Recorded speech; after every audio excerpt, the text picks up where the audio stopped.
Hello and welcome back. JavaScript के इस lecture में हम सीखेंगे रेफरेंस डेटा टाइप्स।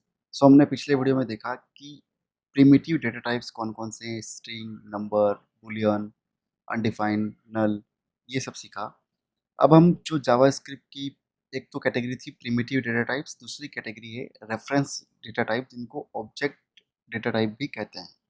उसमें मेजरली तीन चीज़ें आती है। पहली चीज़ आती है ऑब्जेक्ट्स, दूसरा जो टाइप है वो है अरे, एंड तीसरा टाइप है वो है फंक्शंस। इस वीडियो में हम ऑब्जेक्ट के बारे में बात करेंगे। ऑब्जेक्ट क्या होता है? ऑब्जेक्ट एक तरह का डेटा टाइप है किसी वेरिएबल का। लेकिन ऑब्जेक्ट क्या है? अगर हम सपोज हम एक कार की बात करें, तो एक कार का एक सपोज हम एक कई वेबसाइट बना रहे हैं कार की, उसमें कार एक कोई मॉडल है, तो कार का एक मॉडल नंबर हो सकता है, कार का कोई एक कलर हो सकता है, और कार का कोई model in in terms of year हो सकता है, कार की फ्यूल कैपेसिटी हो सकती है, और कार का कोई वेरिएंट हो सकता है। इस तरह से मल्टीपल चीज़ें हो सकती है। फॉर एग्जांपल, या फिर हम एक पर्सन की बात करें, कोई एक पर्सन का डेटाबेस बना रहे हैं, तो हम पर्सन का नेम हो सकता है, फर्स्ट नेम हो सकता है, लास्ट नेम हो सकता है, पर्सन की एज हो सकती है, एंड पर्सन का सपोज हम कोई कंपनी का डेटाबेस बना रहे हैं, उसमें एम्प्लॉय है तो एम्प्लॉय का फर्स्ट नेम, एम्प्लॉय का लास्ट नेम, एम्प्लॉय की एज, एम्प्लॉय का डेट ऑफ ज्वाइनिंग, ये सारी चीज़ें हो सकती है। सो उसको हम जनरली कैसे लिख सकते हैं? या तो हम ऐसे लिखें, let employee name equal to employee first name. यहाँ पे देखो मैंने कैमल केसिंग का यूज़ किया है। एम्प्लॉय, फिर फर्स्ट का एफ कैपिटल और नेम का N capital. Employee first name में लिख सकता हूँ जॉन, एंड देन मैं लिख सकता हूँ एम्प्लॉय लास्ट नेम में लिख सकता हूँ जॉन डू। देन मैं लिख सकता हूँ एम्प्लॉय एम्प्लॉय ज्वाइनिंग डेट मैं लिख सकता हूँ लेट्स से 1/12/2016। और मैं लिख सकता हूँ employee age. Employee age I can write let suppose 28। यहाँ पे मैंने कंपनी के किसी एक एम्प्लॉय की बात की है, उसका फर्स्ट नेम, उसका लास्ट नेम, उसकी ज्वाइनिंग डेट एंड उसकी एज की बात की। तो हम इस तरह से वेरिएबल को डिफाइन कर सकते हैं। लेकिन ये अगर आप नोटिस करेंगे तो ये किसी एक तरह का ग्रुप है, एक एम्प्लॉय की सारे प्रॉपर्टीज़ की बात हो रही है, एम्प्लॉय के फर्स्ट नेम, लास्ट नेम, तो इन सब में कॉमन है एम्प्लॉय। अगर हम चाहें तो इसको इस तरह से लिख सकते हैं, हम कहते हैं let employee equal to curly braces open and बंद करते हैं।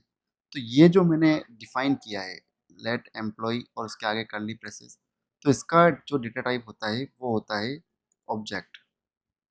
ओके, ऑब्जेक्ट के अंदर हम इन्हीं प्रॉपर्टीज़ को इस तरह से लिख सकते हैं, किस तरह से, की वैल्यू के पेयर में।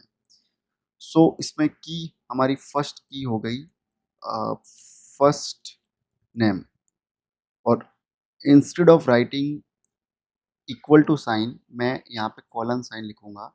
फर्स्ट नेम कॉलन जॉन, और फिर मैं यहाँ कॉमा लगाऊंगा क्योंकि ये एक ऑब्जेक्ट है, इसमें मल्टीपल प्रॉपर्टीज है। तो पहली प्रॉपर्टी हमारी हो गई ये फर्स्ट नेम, तो ये एम्प्लॉय एक ऑब्जेक्ट है। इस ऑब्जेक्ट में फर्स्ट नेम हमारी प्रॉपर्टी हो गई, और उस फर्स्ट नेम के अंदर जो वैल्यू है वो जॉन हो गई।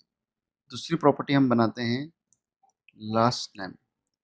Last name again colon do, फिर मैं कॉमा लगाऊंगा, मैं लिखूंगा ज्वाइनिंग डेट, और ज्वाइनिंग डेट लिखता हूँ 1 12/2016 कॉमा एज 28। अब यहाँ पे मुझे कॉमा लगाने की ज़रूरत नहीं क्योंकि यहाँ हमारा लास्ट प्रॉपर्टी थी। सो ये जो 4 आप देख रहे हैं, ये 4 हमारे की वैल्यू पेयर्स हैं। ये की है, ये वैल्यू है, ये की है, ये वैल्यू है। इस तरह से ये 4 की वैल्यू पेयर्स हैं। इनको कहते हैं, ये जो कीज़ हैं इनको कहते हैं प्रॉपर्टीज़, और इन 4 की वैल्यू पेयर से ये एक पूरा ऑब्जेक्ट बना है।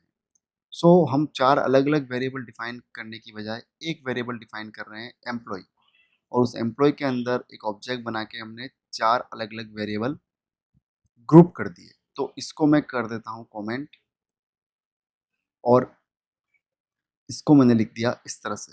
अब अगर मैं console dot log type of employee करूँ तो मुझे आउटपुट मिलेगा एक ऑब्जेक्ट, क्योंकि ये इसका डेटा टाइप एक ऑब्जेक्ट है।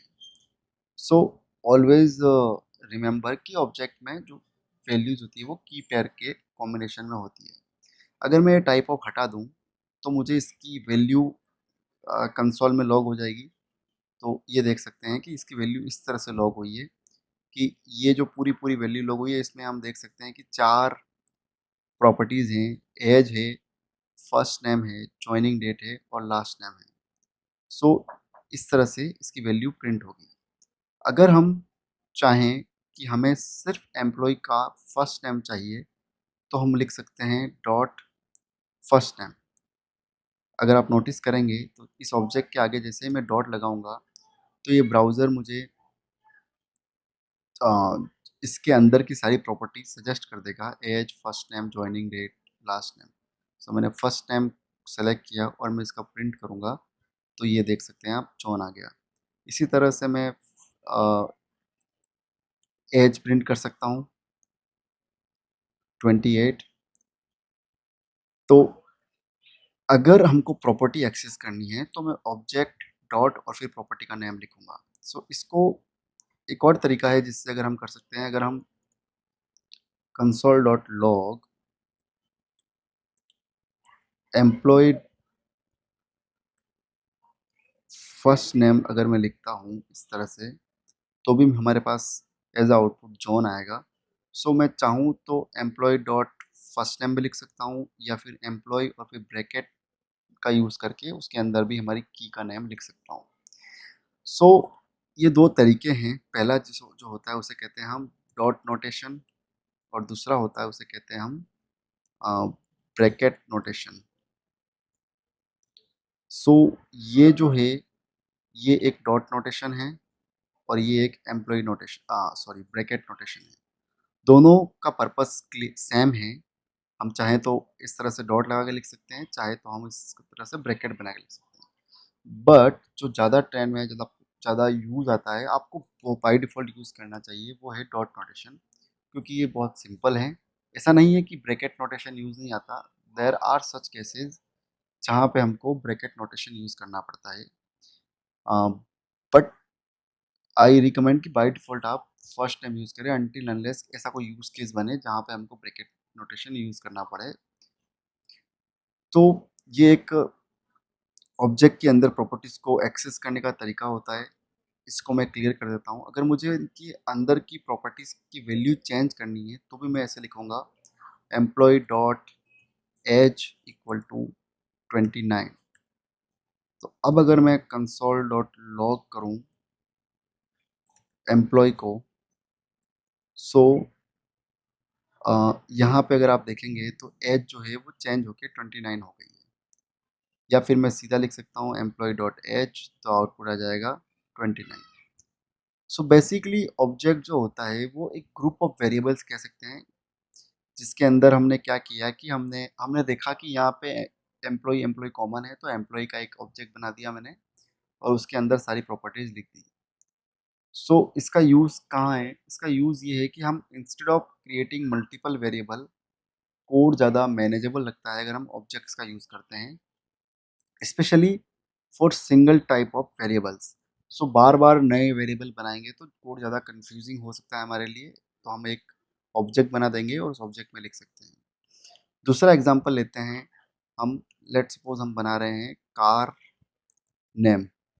सो कार नेम हो सकता है लेट से टाटा नेक्सॉन। ओके, मैं लिख सकता हूँ let car colour. So car colour में लिख सकता हूँ जेड ब्लैक। सो ऐसा लिखने की बजाय मैं इनको इस तरह से एक ऑब्जेक्ट बना के लिख सकता हूँ। मैं कहता हूँ लेट कार, जो कि एक ऑब्जेक्ट है, चाहे तो मैं इस तरह से पहले ऑब्जेक्ट बना दूं और फिर मैं car dot name equal to Tata Nexon add कर दूं इसमें, और फिर मैं अगर कार को लॉक करूं,